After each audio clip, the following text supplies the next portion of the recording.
Indian team को जो आपने देखा, जो फुटेज आज नजर आई है कि विराट ने सबको घेर लिया। बात यह है कि भैया अब मसाइल अपने जो है ना, जाती मसाइल वो करो साइड में, वर्ल्ड कप जीतो पहले। इंडिया की बॉलिंग अपनी पेस और अपनी स्पिन को लेके मुझे लगता है एक ऐसी बॉलिंग लाइनअप बन जाएगी या बन गई है जिसके अंदर दूसरी टीम को अपना एक गेम खेलना पड़ेगा to score 300 plus against India. आप देखिए, मैं आज देख रही थी ग्राउंड के अंदर के केएल और जो कि ईशांत हैं वो एक साथ ग्राउंड में थे, एक विकेट कीपिंग कर रहा था, एक साथ भी फील्डिंग कर रहा था, दोनों साथ बैटिंग भी कर रहे थे, किसी को कोई ईगो का मसला नहीं था। यहाँ नहीं, हाँ भाई चुन्ना मुन्नो, दूसरे शो में आपसे क्या कहा था मैंने कि इनका फास्ट बॉलर बुमराह ऊपर से विकेट देगा, आएंगी विकेट, सिराज विकेट देगा और ये 200 रन बहुत है, बहुत है। Hats off to Indian team. Pressure Ishan Kishan पे क्यों ना आया, हार्दिक पांड्या पे क्यों ना आया कि वो 466 पे गिरने के बाद 140 रन की पार्टनरशिप मांग रहे हैं। तो मैं ये कह रहा हूं एक्सपोज होने के लिए वो वाला दिन जरूरी नहीं था, एक्सपोज तो ये कहीं पे भी हो जाता है।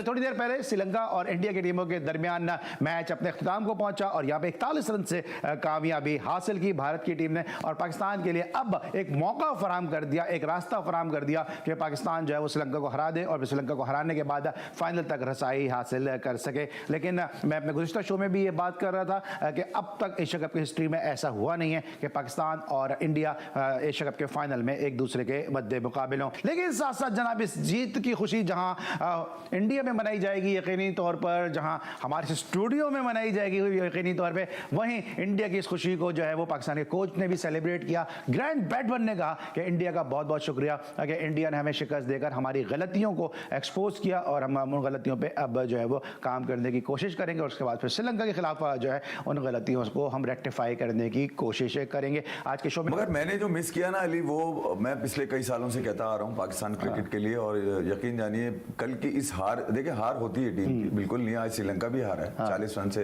हारा होगा मैं ख्याल में, 40-45 रन से, और इसके अलावा भी टीम्स हारती हैं, मगर कुछ शिकस्तें ऐसी होती हैं जो आपकी तारीख में नहीं मिली होती हैं आपको, तो नजर आती है ना टीम्स के कॉम्बिनेशन में, वही नजर आती है कि आज इंडिया ने भी अपनी बेंच स्ट्रेंथ को मौका दिया और जो कंडीशन जो मीट कर रही है कंडीशन, उस हिसाब से प्लेइंग 11 को आपने देखा होगा, उन्होंने भी लेफ्ट आर्म 3 अपने यहाँ पे रखे, अक्षर को भी खिलाया उन्होंने, उनके पास ऑलरेडी कुलदीप भी था, फिर उसके बाद जडेजा तो आपको पता ही है जुगाड़ है उनकी पक्की, वो तो करता ही लेफ्ट आर्म, तो वो भी आज पूरा इक्विप्ड थे खेलने के लिए। ये कह रहा हूँ कि भैया यूसुफ, आपके यूसुफ, मियांदाद, इंजमाम उल हक, या यानी कि 3, 4, 5 नंबर के जो इतने बड़े बल्लेबाज इवन यूनुस खान, बोल ये लोग खामोश कैसे हैं कि वो कैसे बर्दाश्त कर रहे हैं कि पाकिस्तान 24 करोड़ लोगों का मुल्क है, उसमें रिजवान, मेरी कल मैं यूनुस खान को सुन रहा था, रिजवान कैसे मुझे ब्रेक पे लेना है, मैं वापस आके करता हूं, इस तरह बोल क्यों नहीं रहा, और फिर लोग उसके ऊपर, कुछ लोग नहीं, अब बड़े सीनियर लोग हैं, 25-25, 30-30 साल से वो क्रिकेट को कवर कर रहे हैं, वो ये कह रहे हैं रिजवान 4 नंबर पे सही नहीं खेल रहा, उसको ऊपर कर दो, और वो ऊपर इसलिए कर दो कि यार टॉप ऑर्डर अच्छा परफॉर्म नहीं कर रहा, फखर भी नहीं कर रहा, अब इमाम भी फेल हो गया, तो बाबर आजम पे प्रेशर आता है। मेरा उनसे सवाल है कि यार ईशान किशन पे क्यों ना आया, हार्दिक पांड्या पे क्यों ना आया कि वो 466 पे गिरने के बाद 140 रन की पार्टनरशिप मांग रहे हैं। तो मैं ये कह रहा हूं एक्सपोज होने के लिए वो वाला दिन जरूरी नहीं था, एक्सपोज तो ये कहीं पे भी हो जाते हैं। बात ये है कि आज जो आपने देखा इंडियन टीम को, जो आपने देखा, जो फुटेज आज नजर आई है कि विराट ने सबको घेर लिया। बात ये है कि भैया अब मसाइल अपने जो है ना, जाती मसाइल वो करो साइड में, वर्ल्ड कप जीतो पहले, ये जरूरी है, ये मैसेज दिया इंडिया ने आज। ठीक है जनाब, इंडिया ने आज ये मैसेज दिया कि वर्ल्ड कप जीतना जरूरी है, और जो बात की है फी भाई ने भी और जो एन ने बात की है कि शायद हम जो है वो लैग कर रहे हैं कैप्टनसी के हवाले से। देखिए, मैं आज देख रही थी ग्राउंड के अंदर के केएल और जो कि ईशांत हैं वो एक साथ ग्राउंड में थे, एक विकेट कीपिंग कर रहा था, एक साथ भी फील्डिंग कर रहा था, दोनों साथ बैटिंग भी कर रहे थे, किसी को कोई ईगो का मसला नहीं था। यहाँ पे हम सरफराज की बात करते हैं तो जनाब वो रिजवान आवाज़ें आना शुरू हो जाती है, ड्रेसिंग रूम का माहौल ख़राब हो रहा है और वो रिजवान अंडर प्रेशर आ जाते हैं। क्या हो भैया, आप में क्या कैपेबिलिटी नहीं है, आप अंडर प्रेशर कैसे? तो देखिए भाई, वक्त वक्त की बात है, कल भी बहुत शानदार मैच जीता इंडिया, लेकिन आज पाकिस्तानी भी सारे सपोर्ट कर रहे थे। कल तो पाकिस्तान से जीता और आज पाकिस्तान से सपोर्ट बेतहाशा थी कि मैच आपने जीतना जीतना जीतना। काफी लोग परेशान थे कि भाई ये रन्स इतने ज्यादा नहीं है, और आपसे बोला था कि भाई ये हो जाएंगे डिफेंड, आप चिंता मत करिए, टेंशन मत लीजिए। तो बहुत ही बेहतरीन किस्म की काविश इंडियन बॉलर्स की जानिब से। Once again Kuldeep is a wicket taker, he has taken 4 vital wickets. बाकी भी जडेजा वाज गुड, ऊपर से आपके फास्ट बॉलर्स और पांड्या ने भी जहां पे जरूरत थी उसने भी विकेट निकाली। तो करते कराते बेहतरीन किस्म का परफेक्ट मैच। नहीं हाँ भाई, चुन्ना मुन्नो, दूसरे शो में आपसे क्या कहा था मैंने कि इनका फास्ट बॉलर बुमराह ऊपर से विकेट देगा, आएंगी विकेटें, सिराज विकेट देगा और ये 200 रन बहुत है, बहुत है। Hats off to Indian team, 3 दिन फील्ड में है, 3 दिन से फील्ड में है। रिजवान हैदर 9 विकेटें कुलदीप ने 2 दिन में ली है, 9 विकेटें, लेस देन 24 आवर्स ही had 9 wickets in the bag. जब मैच भाग रहा था, मैच निकल रहा था, ये चुन्ने मुन्ने आप बताए प्रेडिक्शन क्या होती है? What is prediction? आज निकल के बताए, है कोई किसी ने दिखाया हो कि फास्ट बॉलर एक ने भी विकेट नहीं ली श्रीलंका के? और मैं आपसे कह रहा हूं बुमराह विकेट लेगा और सिराज विकेट लेगा। लाइव पे कह रहा था, अगर किसी ने कहा है तो शो करे।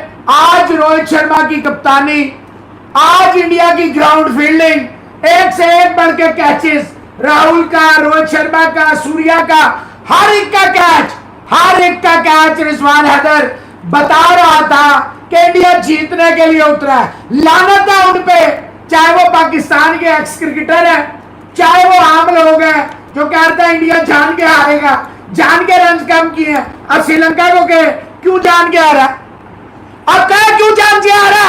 रविंद्र जडेजा, सर जडेजा भी इनको कहते हैं, और आई थिंक रविंदर हमारे साथ, अच्छा ओके, सो इज उनसे रब्ता हमारा मुनक़ता हो गया है। आप बताएं, रविंदर जडेजा, इनको काफी ज्यादा मतलब कहा जाता है कि भाई कि रविंदर जडेजा इज, इनको सर का खिताब भी दिया हुआ है इंडिया ने, और बड़े इंपॉर्टेंट प्लेयर है।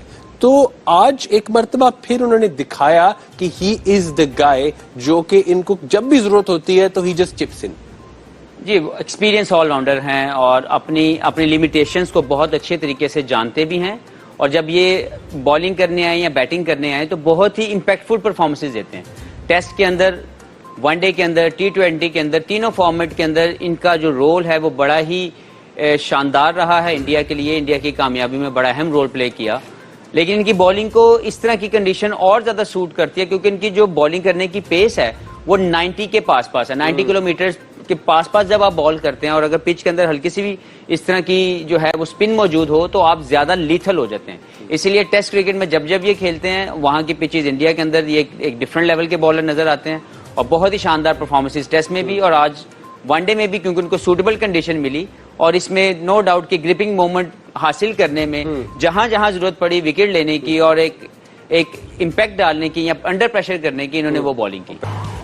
कुलदीप यादव, रोहन, एक मर्तबा फिर बहुत ज्यादा इम्प्रेसिव रहे। हफीज, कितने आप इम्प्रेस हुए आज कुलदीप से? जी, मैं सबसे पहले तो इनके कमबैक पे मैं समझता हूँ कि ये एक सबके लिए एक मिसाल बन के सामने आए हैं कि जब आप अच्छा करते हैं और जब आप नहीं कर पाते तो उसके बाद आपको बिल्कुल डिसअपॉइंटमेंट ऐसी नहीं होनी चाहिए कि आप वापस आने के राइट वे में मेहनत ना करें। जब ये बाहर हुए तो इनके इश्यूज थे टेक्निकल, जिसकी वजह से इनका रिदम जो है वो बेहतर नहीं हो पा रहा था। He went through a process जहां पे इन्होंने रियलाइज किया कि he has to work technically right. तो उन्होंने जो अभी तक हमने इनकी जितनी जर्नी हमने देखी और सुनी कि ये वापस आके उन्होंने अपनी टेक्निक और टैक्टिक्स के ऊपर काम किया, और मैं समझता हूँ कि सबसे ज्यादा अच्छा काम जो उनकी मैनेजमेंट ने किया कि उनको एक ऐसा बॉलर चाहिए था बड़े टूर्नामेंट के लिए, स्पेशली वर्ल्ड कप के लिए, जो एक थ्रेट हो दूसरी बैटिंग लाइनअप के लिए। किसी भी अपोजिशन को जब आप एक ऐसा बॉलर लेके आते हैं जो थोड़ा सा अनऑर्थोडॉक्स हो तो वो मुश्किल होता है, वो एक सरप्राइज पैकेज के तौर पर आता है। कुलदीप का वापस आना, उसको बिफोर द वर्ल्ड कप उसको खिलाना, उसको कॉन्फिडेंस देना, और अब उनकी जो परफॉर्मेंसेज आ रहे हैं, इंडिया की बॉलिंग अपनी पेस और अपनी स्पिन को लेके मुझे लगता है एक ऐसी बॉलिंग लाइनअप बन जाएगी या बन गई है जिसके अंदर दूसरी टीम को अपना एक गेम खेलना पड़ेगा to score 300 plus against India. A very short span of time, Kuldeep Yadav has now become like the second most successful left arm wrist spinner after Brad Hogg. So quite a moment, I mean, because ऐसा लगता नहीं था, अभी लगता था कि he's just come out of the under-19s, but 4-5 years on the circuit and he is there now in the world, a very strong force to reckon with. पिछले match में भी इसी तरह की इनिंग्स उन्होंने पाकिस्तान के खिलाफ भी खेली और आज के मैच में भी उसी कॉन्फिडेंस को लेके आए और अटैक किया राइट फ्रॉम द स्टार्ट. और जो अच्छी चीज ये है कि उन्होंने पिच को बड़ा अच्छा रीड ये किया कि, और मेरा ख्याल है कि वो एक ऐसा मोमेंटम दे दिया था अनफॉर्चुनेटली बाद में, like good luck for the Sri Lanka के उनके पास वेलल आगे थे जो आए और उन्होंने बहुत आला बॉलिंग शुरू कर दी. अदरवाइज ये जो पिच था ये 270 280 या 290 तक आराम से बना जाते.